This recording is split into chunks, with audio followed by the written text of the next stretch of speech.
Magandang araw Pilipinas, narito po ang latest Weather Today forecast.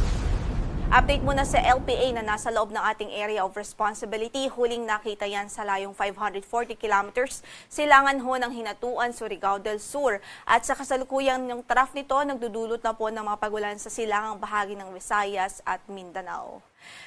Base po sa ating latest analysis, itong low pressure area, mababa po yung tsansa niya mabuo bilang isang bagyo in the next 24 hours. But beyond that period, hindi natin inaalis ang posibilidad na tumaas pa yung tsansa nito. At dalawang posibleng senaryo ang nakikita po natin dito sa weather disturbance. Posible po na tumawid ito sa ating landmass, especially o particular dito sa Kabisayaan at Mindanao bilang isang LPA.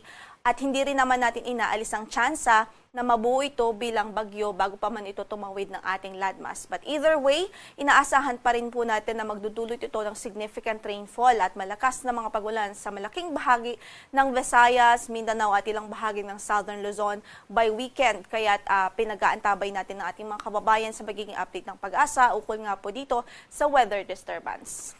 Samantala yung easterlies patuloy din nagdudulot ng mga pagulan sa Aurora at Quezon at nakakaapekto ito ngayon sa Luzon at Visayas. Samantala, para nga po sa pagtayo ng ating panahon, nasahan natin ng maulap na papawirin at mataas ho na tsansa ng mga pagulan sa Aurora at Quezon dahil sa easterlies. Samantala sa Metro Manila at natitirang bahagi naman ng Luzon, bahagyang maulap hanggang sa maulap ang papawirin at hindi pa rin natin inaalis ang tsansa ng mga thunderstorms at manakanakang pagulan any time of the day kung kaya't saan man ang lakad natin sa araw na ito, huwag hong kalimutang magdala ng mga pananggalang sa ulan. Sa Metro Manila, 25 to 31 degrees Celsius ang inaasahang magiging agwat ng temperatura. 17 to 23 po sa Baguio, 24 to 32 sa Lawag. At sa Tugigaraw naman ay 24 to 32 degrees Celsius sa Tagaytay, 22 to 30 degrees Celsius habang sa Legazpi ay 25 to 31 degrees Celsius.